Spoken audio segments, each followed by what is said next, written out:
natin ng Panginoon. Amen? Yan. Sa lahat ng pagkakataon, pasalamatan natin ng Diyos, marapat purihin at pasalamatan ng kanyang kadakilan at ng kanyang mga gawa sa ating buhay. Amen? Last week, nagkaroon tayo ng special service, Thanksgiving, dahil sa mga kahanga-hangang ginagawa ng Diyos. Amen? Napakadakila ng Panginoon. At sa mga susunod na bahagi, ang pagbahayag po ng banal na kasulatan, narito si David Joseph. Praise God, salamat sa malalahating Diyos na ating lagi ang pinapasalamatan at pinadakila muli sa araw sa oras na ito. Ako ay nagpapakababa na patuloy na sa kabila ng mga kaunting suliranin sa buhay na ito, sa kabila ng mga hindi ko alam kung may drama pa ba kayo sa inyong mga buhay. Salamat at muling pinagkaloob sa iglesyang ito na magiging bayan sa kasalukuyan ang salita at ang kapangyarihan, higit sa lahat ang katwiran na ibinilang tayo na dati ang kanyang pinakamamahal na bayan ay ang Israel. Ngunit sa gitna ng mga hintil ay nalugod ang Diyos sa iglesyang ito. Palakpakan natin ang Panginoon, mga kapatid. Hindi ako, hindi tayo, kundi ang iglesia. Marahil nakita ng Diyos ang ating mga magulang, mga kapatid. Hindi ako, hindi tayo. Kaya lubos akong nagpapasalamat dahil kahit sa pinakamaliit na bahagi ay nandito po ako sa iglesyang ito na magiging bayan. Purihin ang Panginoon sa araw sa oras na ito. Tayo po ay magbabasa lamang Romans chapter 15 verse 1 hanggang sa mga sumusunod. Tayo kang malakas ay nararapat magbata ng kahinaan ng mahihina at huwag tayong magbigay lugod sa ating sarili. Kaya na-inspire ako lagi sa mga tagapagturo o lalo na sa ating national overseer na palagi niyang sinasabi na nagpapakababa sa Diyos. Marami akong nakita na mga denominasyon o relihiyon na leader na magagaling at minsan tinataas na nila ang kanilang sarili, pero nasa kulungan na ngayon, mga kapatid. Mahirap yun. Kaya purihin ang Panginoon at from the beginning na ako ay namulat sa iglesyang ito ay wala akong narinig sa mga tagapagturo o sa tumayo sa iglesyang ito na ayaw talaga nilang pinupuri, mga kapatid. Baka delikado, mga kapatid. Kaya ito po, verse 2. Bawat isa sa atin ay magbigay lugod sa kanyang kapwa. Sa English mo yan is neighbor. Ginamit sa Tagalog, kapwa. Sa kanyang ikakabuti sa ikatitibay. Kaya, yan po mga kapatid. Sige, verse 3. Tayo na lang natin lahat. Sapagkat si Kristo man ay hindi nagbigay lugod sa kanyang sarili. Sapagkat siya po ay nag-anyong alipin at inalipin, nalipos na lahat ng klase ng kahirapan ay dinanas po niya, mga kapatid. Pero nagbigay lugod sa kanyang sarili, kundi gaya ng nasusulat, ang mga pag-alipusta ng mga nagsisialipusta sa iyo ay nangahulog sa akin. Verse 4. Sapagkat ang anumang mga bagay na isinulat ng una ay nasusulat dahil sa ikatututo natin upang sa pamagitan ng pagtitiis at pag-aliw ng mga kasulatan ay magkaroon tayo ng pag-asa. Praise God. Tingnan nyo yung mga bersikulo, mga kapatid. Verse 5. Loobin nawa ng Diyos ng pagtitiis at pag-aliw na kayo ay magkaisa ng pag-iisip sa iisa ayon kay Kristo Jesus. Verse 6. upang kayo na may isang pag-iisip sa pamamagitan ng isang bibig, ay luwalhatiin ninyo ang Diyos at ang Ama ng ating Panginoong Jesucristo. 7. Sa ganito, yung mga tanggapan kayo gaya naman ni Kristo, na tinanggap kayo sa kaluwalhatian ng Diyos. Tuloy lang, pag video. Sapagkat sinasabi ko na si Kristo ay ginawang ministro ng pagtutuli dahil sa katotohanan ng Diyos. Sa lumang tipan, pag hindi katuli ang mga Israelites, hindi pwede yata sa kanila yun. Kautosan nila yun. Pero may narinig ako na tinuro yata ni Pastor ito. Kaya sabi niya, yung mga may edad na, magbibigay siya ng 10,000. Mayroon pa dito, mayroon kayong 10,000 mga kapatid pag nagpatuloy kayo. Sabi niya doon, narinig ko ito. Ayan o. Upang sa pangako binigay sa mga magulang, verse 9. At upang ang mga hintil, tingnan nyo, at upang ang mga hintil ay makaluwalhati sa Diyos dahil sa kanyang kahabagan, gaya ng nasusulat, kaya nga ikaw ay aking pupurihin sa gitna ng mga hintil at aawit ako sa iyong pangalan. Verse 10. Tingnan nyo yung mga napakaganda mga kapatid. At muling sinasabi niya, makigalak kayo, kayong mga hintil sa kanyang bayan. Ito yung Israel sa kanyang bayan. Verse 11. At muli, purihin ninyo ang Panginoon, kayong lahat ng mga hintil, at purihin siya ng lahat ng mga bayan. Hanggang diyan na lang muna mga kapatid. Tingnan nyo mga kapatid. Sa katwiran ng Diyos, ang Israel ay, ang tawag sa kanila ay lahi ng ating Panginoong Jesucristo. Na ang tamang sa akin, ang tamang paliwanag ay nalugod ang Diyos kay Abraham at nagkaroon nga ng Israel.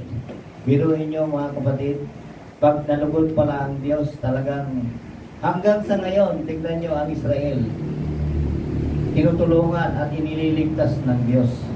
Pero dito sa ating nabasa mga kapatid, may binanggit na hintil po dito mga kapatid, na sino kayang hindi naman hintil, Pastor, si Pablo.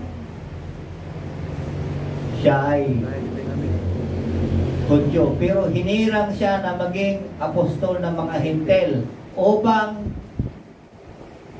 ang ebanghelyo ng Diyos, tama ba ako? Sabihin nyo kung mali ako. Upang ang ebanghelyo ng Diyos sa pamamagitan ni Jesucristo ay makilala natin ang nag-iisang Diyos, mga kapatid. Kaya nga gumagamit siya ng Ama at mga kapatid. Kaya kaya nga hindi ba napakabalad na inaangkin natin na tayo ang pinili ng Diyos na mga hintil, kasi marami rin mga kapatid. Hindi lang naman dito sa Pilipinas, maraming religion o denomination. Sila rin ay hintil. Baka may nag-aangkin din na sasabihin na sila rin naman ay pinili ng Diyos. Hindi ko lang alam kung bayan sila o barangay o sityo o bansa. Malay natin mga kapatid. Ngunit ang gusto kong bigyan ng pansin mga kapatid ay yung verse 2 at saka 3. Tingnan mo. Kabagay dyan. Bawat isa sa atin ay magbigay lugod sa kanyang kapwa, sa kanyang ikakabuti, sa ikatibay. Verse 3. Sapagkat si Kristo man ay hindi nagbigay lugod sa kanyang sarili, kundi gaya ng ang mga pangalipos na mga nagsasayan ay nahulog sa akin. Di kaya si Sister Sinem na nalugod ang Diyos sa kanya. Isang tao lang mga kapatid, hindi lahat tayo mga kapatid, isa lang. Ako ba din, nung basa ko ito, ay nagpapasalamat ako at nakabilang ako. Maging proud ko kayo. Kaya nga, lubos-lubos akong nagpapasalamat nung Sunday, mga kapatid, na nakabilang, akalain mo nakabilang ako. Yung Israel, alam nyo ba kung paano sila maglingkod, magpuri upang malugod ang Diyos, mga kapatid? Kung paano sila magbigay puri, kung paano sila maghandog sa Diyos. Tayo, wala na tayong gagawin. Hindi na hinahanap ng Diyos kung ano pa man mahalagang bagay. Sabihin ko sa inyo, ang pagadog ng Diyos, ang pagadog ng Israel sa Diyos noon, mga ginto. Di ba, Pastor? Nag-aalay sila ng mga ginto. Ang gusto ng mga hari ng mga Israel ay engranding. Mga kapatid, ngayon hindi na kailangan. Paano malulugod ang Diyos? Hindi ko alam kung sa akin o sa isa sa atin ang nalulugod ang Diyos sa iglesyang ito na magiging bayan sa kasalukuyan.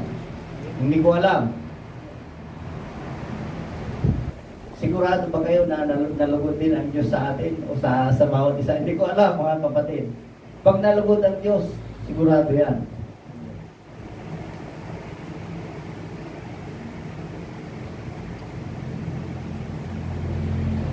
First Chronicles chapter 29 verse 17. 29.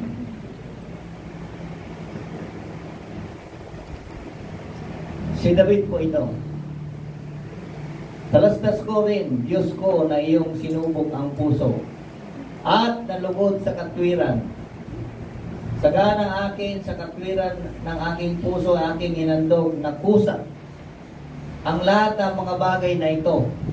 Ano ba ang hinandog ni Haring David?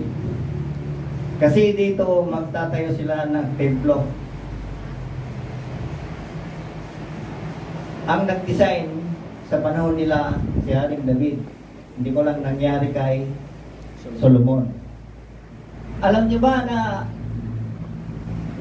hindi ko nakita, hindi ko na alam o ano ba nakasulat lang na ginto yung mga haligi nung templong yun, yung pinatayo na si Solomon, maraming ginto ang ginamit doon. Yung mga mahalagang bato, kung nakita lang sana natin, mga diamond siguro yun, nandoon. Ganon nila pinahalagahan, ganon nila kusang inando. Ngayon yun, ay magkaroon ka ng court. Posibleng ilalagay mo sa simbahan. Ay, baka bukas na umaga, hinakaw na nila, mga kapatid. Totoo po yun. Oh. Nanakawin. Pero sa kanilang panahon, mga kapatid, ito nga, oh. Na ngayon, nakita kong may kagalakan ng iyong bayan na naharap dito na naghandog ng kusa sa inyo, mga kapatid. Sila na mga anak ng Diyos, mga bayan ng Diyos na dati, lahat ng kayamanan nila, ibibigay nila sa paghandog sa Diyos na nakilala. Si Haring David po ito, mga kapatid. Yun yung plano niya kay Solomon na yung bahay ng Diyos. Ganun dapat at nangyari naman ito, mga kapatid. Kaya,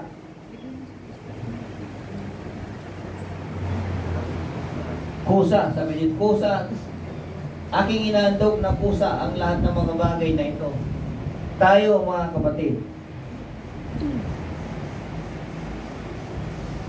na bilang naglilingkod sa ating panahon, hindi ko alam kung anong pwede nating ihandog na mabangong samyo.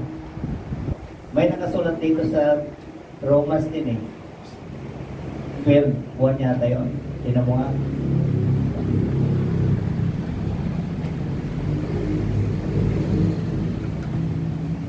Ayan.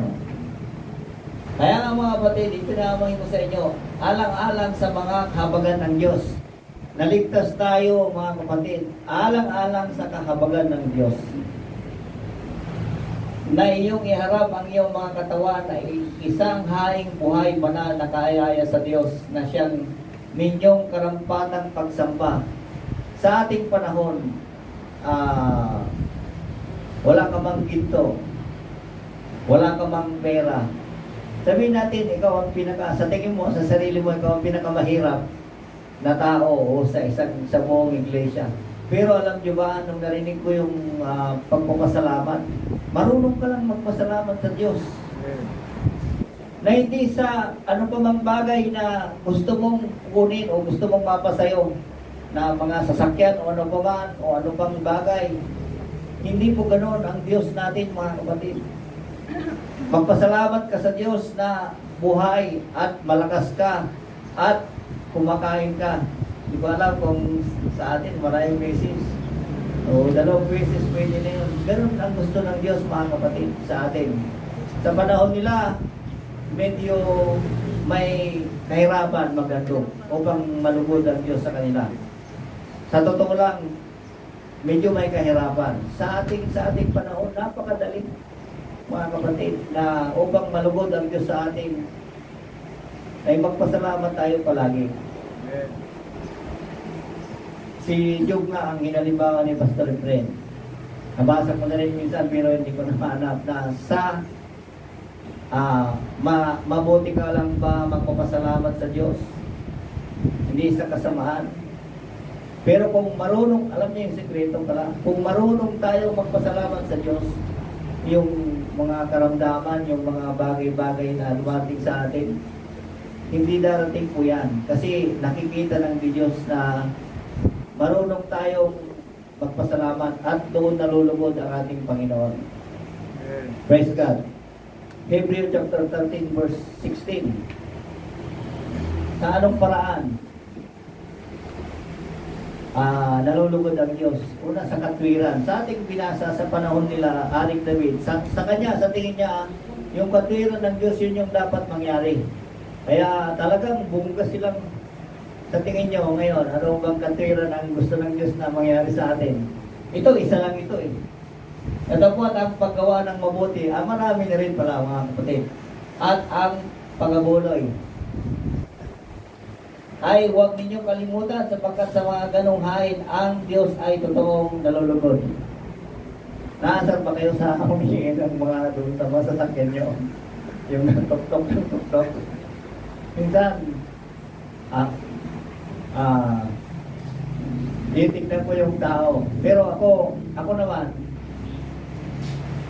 depende sa lugar. Alam nyo bakit? May karunungan o katalinuhan. Kasi doon sila sa gitna ng kalsada. Kung magbibigay ka doon, mananatili sila doon. Masasanay sila doon. Alam nyo, delikado kasi doon. Kaya mas prefer ko yung magbibigay ako nandun sa gilid ng kalsada. Doon nakita lang doon, hindi siya pumunta sa gitna. Kasi pag pumunta siya sa gitna, pag nabangga mo yon, kahit na hindi mo kasalanan, kukulong ka pa rin, mga kapatid. Yan ang masakit sa batas. Liable ka pa rin doon kahit na kasalanan niya. Tao kasi yun, life is more than anything, sabi nga nila. Kaya, minsan, hindi ko talaga binibigyan yung nandun, lalo na sa mga batyaw. Hindi ako nagbibigay sa gitna. Kasi nasa gitna sila talagang nandun na. Pero, kung sa gilid sana, kasi sa simbahan, wala na yata mawalimot sa mga palengke o sa simbahan, parang hindi yata, walang kita doon. Wala, mahina. Yung mga nagsimba, hindi yata naturuan na magbigay. Ito, katwiran ito, hindi lang pagabuloy. Ibig sabihin, sa ibang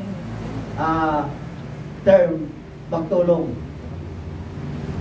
Kaya, natuwa din ako, mga kapatid, na nung sinabi ni Pastor GT yung pagbibigay, maging si Pastor Efren, natutuwa ako, mga kapatid. Bakit? Nalulugod pala ang Diyos dyan, mga kapatid. Palakpakan natin ang Panginoon, mga kapatid. Kung sa ibang nalugod ang Diyos sa inyo, parang ayaw nyo yata, mga kapatid. Kung wala, hindi kailangan na may pera ka. Hindi kailangan na malaka magpasalamat ka, mga kapatid. Ihandog mo yung sarili mo na haing buhay at banal. Yun, doon sa ganung bagay. Kasi nga tayo, kaya yung komunidad natin masyadong toxic, masyadong makasalanan, masyadong problema. mga kapatid. Kaya salamat sa isang lugar. Nasa lugar na yon, siguro yung sa Romans chapter 12 verse 1, magagawa natin yon. Ibalik mo doon. Magagawa natin yon. Inyong ayan o. Na inyong iharap ang inyong mga katawan isang hayang buhay, banal, nakaaya-aya sa Diyos. Kasi ang inyong katampatang pagsamba, yung giving, yung spirit of giving, mga kapatid, mayroon na doon. Mayroon na. Oh. May nakita kang manok. Hindi mo alam kung kanino yun. Pwede mo nang kunin. Hindi na hanapin kasi minsan may pumuntang pato doon. Pato, ang laki na. Eh, hinuli ni Joshua. Sabi ko, ipagtanong mo sa kapitbahay natin, baka may nawawalang pato. Ay, pinagtanong niya, wala. Walang aamin. Akalain mo walang aamin.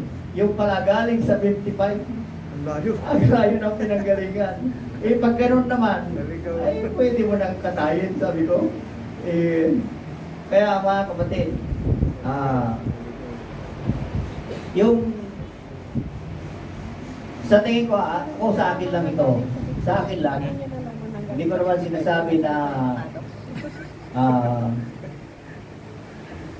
ibalik mo noon sa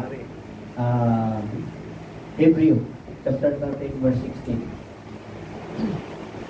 Katapos ang paggawa ng mabuti. Ginawa mo na lahat ng kakayahan mo kasi limitado naman ang tao eh. Yung kabutihan, kaya si Brother Ray, problemado siya dito sa mabuti. Ginawa niya lahat ng kabutihan, pero masama pa rin yung mga ibang tao. Masama, akalain mo, kasi hindi sila makadiyos eh. Iba yung kaisipan nila eh. Iba yung pananampalataya, iba yung kanilang hangarin eh. Maraming crab mentality talaga, Sister Sarah. Huwag kang mag-alala. Kaya hindi niya kayang baguhin yung kaisipan na kung sinoan. Kasi bakit? Yung komunidad. Noon pa man din yan, nung pagkabata na ako, ganun na. Hindi pa naman gaano. Siguro, medyo matanda ang term. Ganun na, komunidad. Totoo lang. Parehas, alos pare-parehas. May nagsusugal, ganyan. Ay, walang pagbabago. Mas malalang ngayon, mga kapatid. Ayan o. Kung sa tingin nyo, sama-sama kayo na naglilingkod sa Diyos, na kahit paano hindi ka makarinig ng video okay. Pero baka darating na panahon, mayroon na rin siguro. Pero okay lang kung sila yung mga iskosora din ang maririnig mo. Okay lang din. Sila Sister Biote, sila Pastor, okay lang. Eh kung yung kumakanta ng kapitbahay mo, hindi mo na pwedeng reklamo kasi walang batas. Karapatan nila yon, mga kapatid. Hindi natin mabigay ang kaluguran ng Diyos kung nandito tayo. Alam nyo, doon lang. Nakita nyo nung nakaraan. Doon lang natin maibibigay ang talagang nalulugod ang Diyos. Doon lang sa lugar na yun. Mga kapatid. Sa akin lang ito, ewan ko sa pananaw nyo. Dito, mahirap na. Napakahirap na. Napakahirap na, mga kapatid. Dahil nga, hindi ko alam sa inyo, na nakaupo din nyo, ang iniisip nyo, yung uulamin nyo, yung pambahan nyo sa kuryente, pambahan nyo. Pero doon, walang isip, tanggal lahat ng kaisipan. Talagang sa Diyos lahat, ganun, malulugod ang Diyos, mga kapatid. Ganon, mga kapatid. Kaya, napakapalad ko, napakapalad ninyo. May lugar na ng pagsamba na malulugod ang Diyos. Isang magandang umaga sa inyong lahat. Sabi ng Diyos.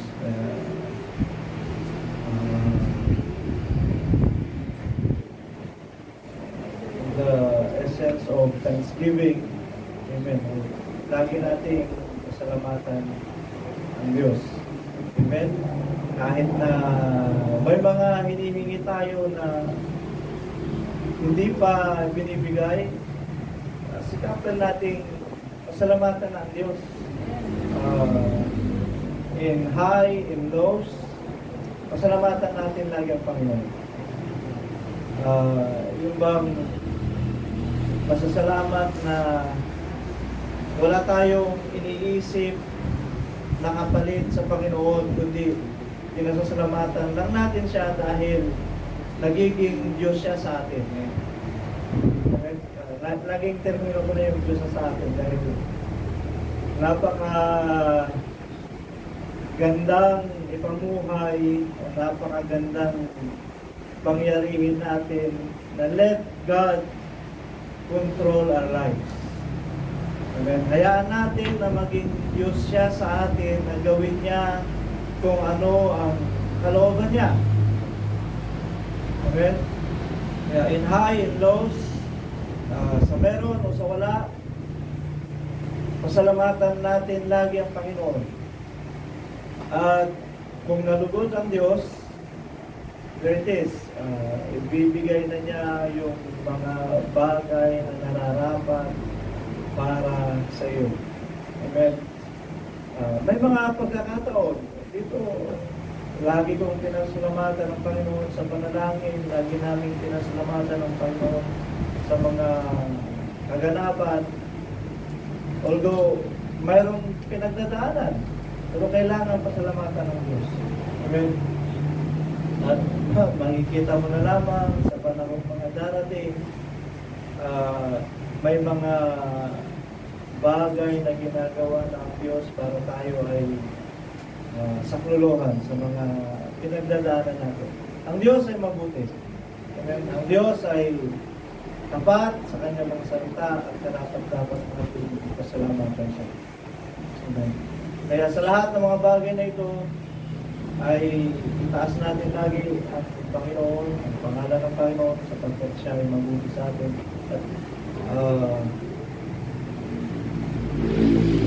man ang mga bagay na dumarating, ito ay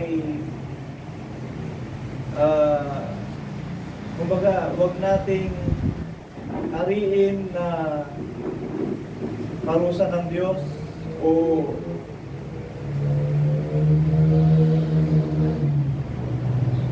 pinapabayaan tayo ng Panginoon. Hindi. Kundi ito lahat ay mga kaganapan na nangyayari sa buhay natin, ngunit salamat dahil may Diyos tayo. Amen? Nagbibigay sa atin ng pag-asa, nagbibigay sa atin ng biyaya, na mayroon siyang salita na pinanghahawakan natin, na sa kabila ng lahat na ito ay siya ay nandyan. Amen? Upang tayo ay tapikin, upang tayo ay alalayan, tayo ay gabayan, upang tayo ay magtagumpay. Amen. Sa lahat ng mga bagay na ito. Kaya sa mga pagpapasalamat na ating ibinibigay ay karapat-dapat lang ng Diyos. At isa rin sa mga nakita ko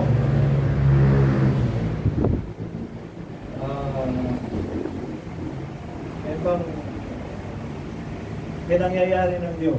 Pagka sa lahat na naramdaman ko lang to during Thanksgiving, na sa lahat ng pamilya na nagkaroon ng pagkakataon, napakapalad nung mga magulang natin, napakapalad ng pamilya, ng henerasyon, amen, na dinatnan ng Ebanghelyo at tinanggap agad. Napakapalad ng pamilyang yun. Amen? Napakapalad ng pamilyang yun. Kaya sa dinadaluyan ng Ebanghelyo from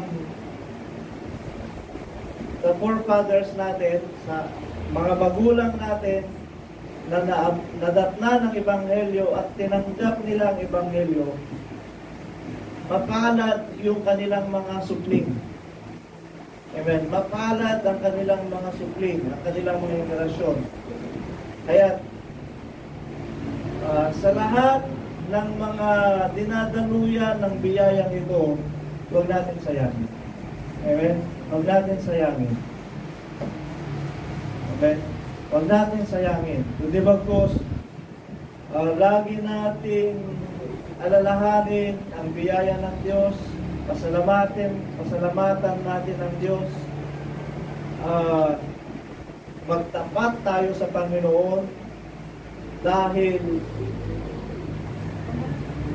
sa mga bagay na yun, nasa atin na yung biyaya. Nasa atin na dumaloy ang pagpapala, nasa atin na dumaloy ang pag-asa. Nasa atin na. Amen? Nasa atin na. Yun na lang, huwag natin sayangin.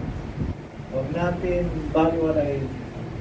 Huwag natin itakwin ang pananampalataya na sa atin. Napapalad ng mga magulang natin na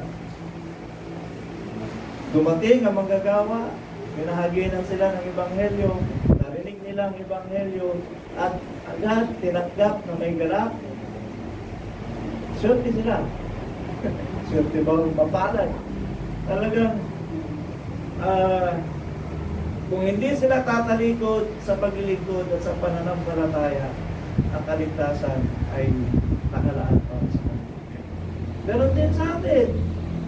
Yung biyayang yun dumadaloy din sa atin. Kaya kung hindi tayo tatalikod, tayo ay magpapatuloy at ang pananampalatayang ito ay pangahawakan natin na may katapatan at tayo ay laging nagpapasalamat sa Diyos. Yung kaligtasan na yun ay dadaloy din hanggang sa atin. Amen? Dadaloy hanggang sa atin. And that's the gospel of the first watch. Yan ang Ebanghelyo sa unang pagbabasa. Simulan ko na dahil yun tayo. Sa pasimula ng ating paglilingkod, yun ang ating mga binabantayan. Na huwag tayong tumalikod, huwag tayong manupaypay, huwag tayong mapawalay, huwag tayong matisod, huwag nating itakwil ang ating pananampalataya. That's the gospel, that's the message of the first watch. Nung una, ito ang pagpapahayag ng Ebanghelyo ng Panginoon. Amen? At salamat sa Diyos, dumaloy hanggang sa atin. Kaya, kung hindi tayo tatalikod, tayo ay magtatagumpay. Amen. Nasa atin ang regalo ng Diyos. Amen. Nasa atin na talaga. Kagaya na lamang sa Israel, tumawag ang Diyos ng isa lang tao. Amen. Isang tao lang. Tapos, mula sa isang tao, nagkaanak. Pinili ng Diyos ang kanyang binhi. Kaya tinawag na banal na binhi. Amen. Isaac, and then dumaloy kay Jacob. After kay Jacob, ito na, naging pamilya muna sila. Amen. Pamilyang Jacob. Hanggang nabuo ang pamilya ni Jacob. Nagkaroon sila ng mga alipin, nagkaroon sila ng mga tauhan. Amen. Mabalag din yung mga tauhan na yun. Napasama sila sa binhing banal. Amen. Napasama sila sa binhing banal. Kaya kung ililigas sila ng Diyos, kasama. Pati nga mga hayop. Maswerte rin. Dahil nagiging handog sila para mabuhay yung binhing banal. Purihin ang Panginoon. Amen. Hanggang sa dumaloy, dumami at naging bansa.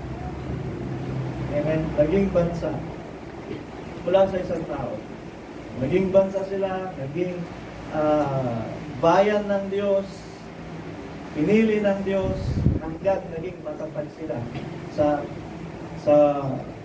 paungulan ng Diyos. Ngayon, ganoon din. Parang ang mga ang kaugnayan nito na ang mga magulang natin, from Sister Sinen ay parang si Abraham na tinawag ng Diyos at dumaloy sa bawat isa. Amen? Ngayon din, ganun din sa inyong mga magulang na dinatnan ang Ebanghelyo, tinanggap ang Ebanghelyo, sila ay hindi kabilang dati, ngunit idinugtong sila. Idinugtong tayo. Amen? Sa sangang yaon. Meron talata yan, sanga. Amen? At yung sangang yun ay pinili ng Diyos na idinugtong doon sa puno upang makinabang kung ano ang kinamtan ng Israel ay ganun din ang sanga. Amen? Tayo yun.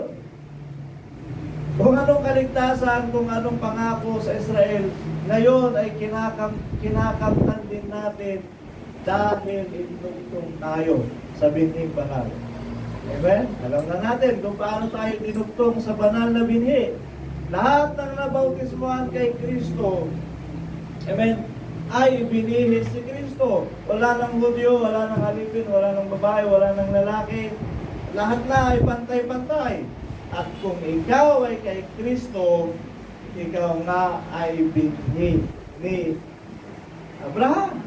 So bahagi ka na ngayon ng banal na binhi. Kaya yung pangako kay Abraham ay dadaloy din sa atin. Amen? Pangako kay Abraham ay dumadaloy din sa atin. Ang biyaya ng Diyos ay magpapatuloy.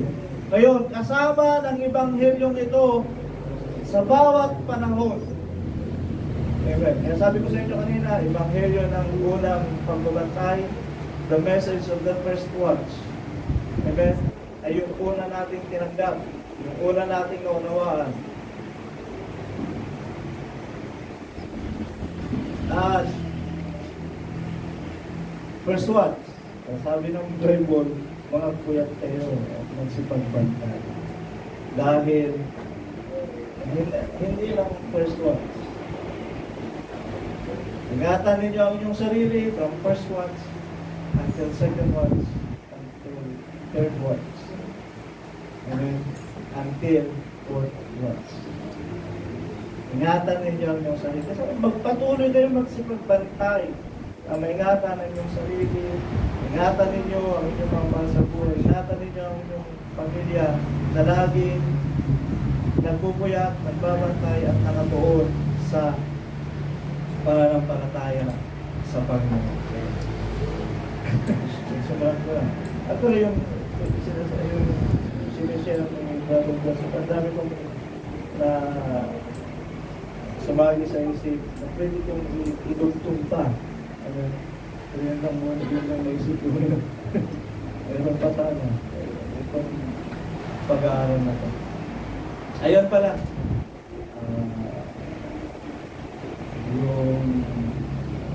Yung templo na ginawa sa Jerusalem ay ang ginto nun galing sa Ophir. Saan yung Biblia? Yung ginto nun galing sa Ophir. Actually, senior namin yung kay Sister Ipe. Kasi nga, ang sabi niya kasi, ang Iran is Persia. Ang Iran is Persia, sabi niya. Kasi senior din namin. Alam niyo rin ba na ang Pilipinas ay nasa Biblia? Sabi rin namin, dito niya alam, senior namin, Ophir. Yung mga verse na may Ophir, senior namin sa kanya. And then, sinabi namin from the Google na ang pangalan ng Pilipinas before ay Ophir. So yun na, ang ginto ng Jerusalem galing Ophir. At saka yung mga kahoy doon na matitibay galing Ophir. Ang daming manlalakbay, libong manlalakbay pumunta sa Ophir. Tawid dagat talaga. At dinala yung mga gamit na yun. Mga mahalagang bato doon sa Jerusalem. Eh, may bahagi ang Pilipinas sa history ng Israel. Amen. Alamin niyo yan. May bahagi ang Pilipinas sa kwento ng Israel. Salamat sa Diyos sa mga talagang noon pa ay karugtong na tayo ng kwento. Salamat sa Diyos sa mga bahagi mo. Ito pa, isang gusto ko pang Then na sa yayamang napag usapan na rin yung circumcision. Amen. Ang hindi lang, sa panahon natin, hindi na usapin kung circumcised ka ba o hindi. Amen. Kundi ang sinasabi na Apostol Pablo, kinakailangan ikaw ay maging circumcised sa pananampalataya. Amen. Nabago ka sa pananampalataya, nalinis ka sa pananampalataya. Nabasa ko rin naman na you're circumcised or circumcision by the heart. Amen. Yung 44:9 ng Ezekiel. Tingnan natin. Malaki ang bahagi nito sa kaligtasan. Ganito ang sabi ng Panginoong Diyos, walang nag-ibang lupa na hindi tuli sa puso at hindi tuli sa laman. Okay. Kailangan circumcised ka by the heart. Amen. At hindi tuli sa laman. Napapasok sa aking santuaryo. Kahit sino mang nag-ibang lupa na nasa gitna ng mga anak ng Israel. Ang circumcision by the flesh, batas talaga ito sa Israel para ibukod sila ng Diyos. Amen? Pero hinihingi pa rin ng Panginoon, you need to be circumcised by the heart. Amen? Ang circumcision by the heart, Ezekiel din ang nagsulat na ang mga may batong puso ay papalitan niya ng pusong laman. Saan natin yan? Pusong laman, mahabagin, maawain, may takot sa Diyos. Amen? Hindi mapagpalalo, hindi mayabang, hindi nagpapapuri sa kanyang sarili.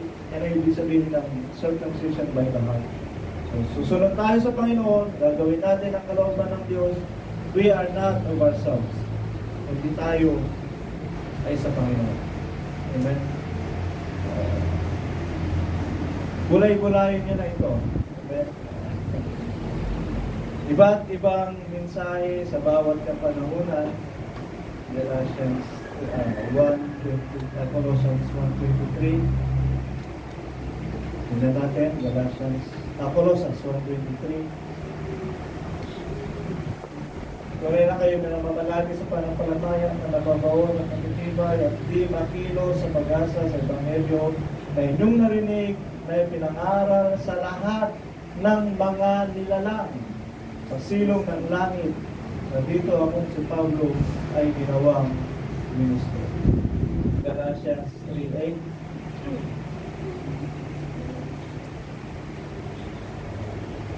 Sapagkat pinakita ng mga kasulatan na aaring ganap ng Diyos ang mga hintil sa pamagitan ng pananampalataya.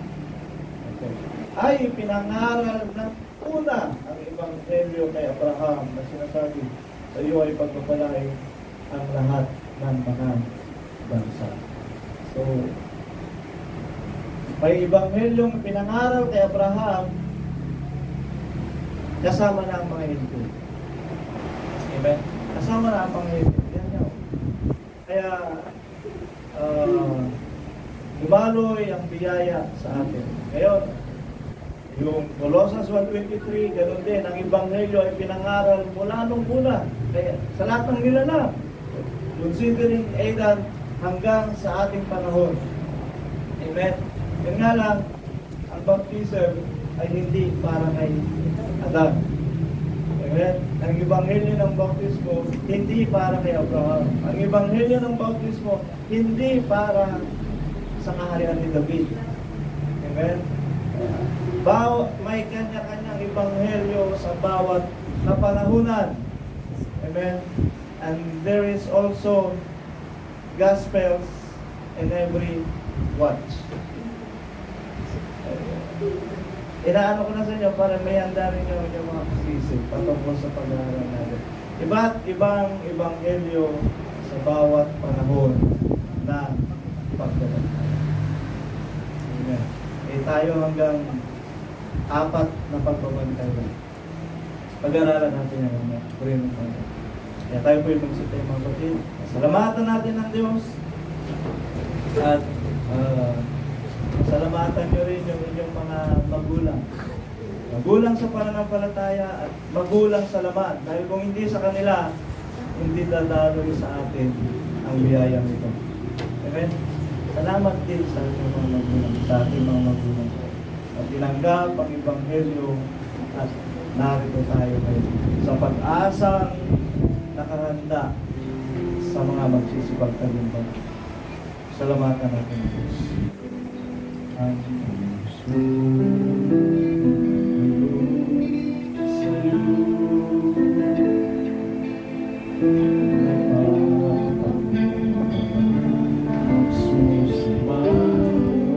Salamat sa iyo, Panginoon.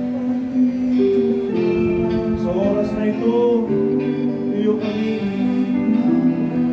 pinagpapala ng iyong mga salita. Dinadami mo sa amin, O Diyos, ang biyayang ito na mula sa pasimula ng aming pananampalataya ay sumibol na, Panginoon, ng pag-asang nasa sa amin. At ang pag-asang ito na nasa sa amin ay pinasasalamat din namin sa aming mga magulang na tumanggap ng Ebanghelyo ito. Dahil kung hindi nila tinanggap at hindi nila inunawa ang Ebanghelyo dumating, marahil kami ngayon ay hindi alam kung saan patungo. Walang pag-asa sa sanlibutan na ito at iba ang kinikilalang Diyos. Ngunit salamat sa kanila dahil ngayon kami, O Diyos,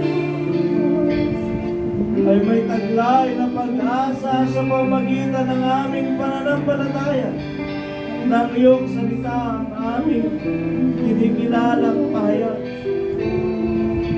Ang banal na kasulatan na sa ngayon ay siyang nabubusap sa bawat isa sa amin.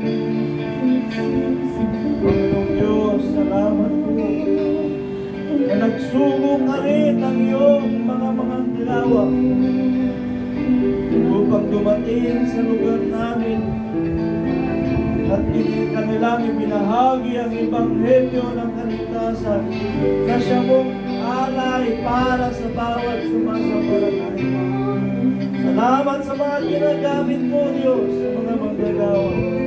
Salamat sa pagtawag mo sa amin. Magulang sa pananampalatayang ito na kami, O Diyos, ay patuloy sa pagsisikap upang ang Ebanghelyong dumating sa amin ay huwag masayang at huwag mauwi sa wala. Kundi mag-Diyos, taglayin namin ang pag-asa nito na may pananagumpay at maghanap sa amin ang iyong mga salita. Ang mga salita mo, Diyos, na iyong pangako na tataglayin namin kung kami ay magsisipanatili at tanggapin namin ang mga biyaya nito. Panginoong Sus, pagaluin mo, Panginoon, sa bawat isa ang Ebanghelyo katapatan. Ang Ebanghelyo, Diyos, na may pagsisigap. Ang Ebanghelyo na may takot sa iyo. Dumaloy at unawaan namin, Panginoon, upang ang bawat biyayang dumadaloy sa amin ay huwag maging sayang. Kundi bagkus, pakinabangan namin ito na may pananagumpay. At kami, Panginoon, ay maging bahagi ng iyong mga salita. Kaya, O Diyos, salamat po sa iyong pagkilos ng iyong kapangyarihan ng iyong Santong Espiritu mula sa aming mga magulang hanggang sa amin sa ngayon. Hindi namin pinagsisisihan ang Ebanghelyong dumadaloy sa amin, sapagkat ito ang alam naming katotohanan at ito ang alam naming buhay at ito ang alam naming daan. Kaya o Diyos, salamat po sa lahat ng mga bagay na ito. Sa aming pagpapatuloy ay sinisikap namin, Panginoon, na hanapin ang iyong katwiran at ang iyong kaharian. O Diyos, salamat po. Sa kabila ng aming mga kabalisahan, Ikaw, O Diyos, ay nagpapadaloy ng iyong pagpapala sa bawat isa sa amin. Bendisyonan mo, Panginoon, ang bawat tao nito. Ang kanilang nasa, O Diyos, ay handugan ka sa pamagitan ng kanilang katawan, ng kanilang buhay, ng mga mabubuting gawa. At ikaw ay nalulubog sa mga gayong bagay. Handugan ka, O Diyos, ng mga kaloob.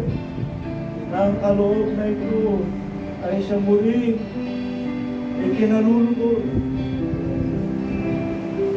Panginoon, pagtibayan mo ang bawat isa sa amin, sa aming lubhang banal na pananampalataya, sapagkat sa pananampalataya kami mabubuhay at sa pananampalataya kami nabubuhay hanggang sa maganap ang lahat ng ayon sa iyong salita. Ang pananampalatayang nasa sa amin ay hayag, Panginoon, ang aming paniniwala, awang Diyos na gumagawa ng lahat ng mga bagay ayon sa kapanahulan, at ang aming iyahayag ay Diyos ka sa amin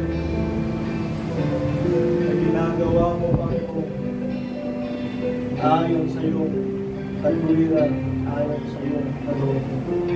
Purihin ka sa iyong mga gawa, purihin ka sa mga. Kaya nagpapasalamat kami sa mga patuloy na pag-iingat mo sa bawat isa. Patuloy na bendisyon mo at kapahintulutan upang maganap namin ang mga bagay na nais namin pangyarihin. At salamat din, Panginoon, sa mga kagalingan na ipinagkaloob mo na at ipagkakaloob mo pa sa iyong mga lingkod. Hindi may iwasan, Panginoon, na ang mga karamdaman ay darating sa katawang ito. Ngunit salamat at mayroon kaming Diyos na manggagamot. Mayroon kaming Diyos na nagpapagaling. Salamat po, Panginoon, sa biyayang ito. Sa iyo kami magtitiwala, sa iyo kami aasa. Patuloy mo mapagtibayin at palakasin bawat isa sa amin, Diyos, upang kami sa aming mga gawa ay hindi kami mapaniwala sa kalooban mo. Hindi, ang kalooban mo ang siyang masusunod. Ang aming kalooban ay nagiging bahagi ng iyong mga salita at kalooban. Salamat po, Diyos. Salamat po sa mga biyaya ito.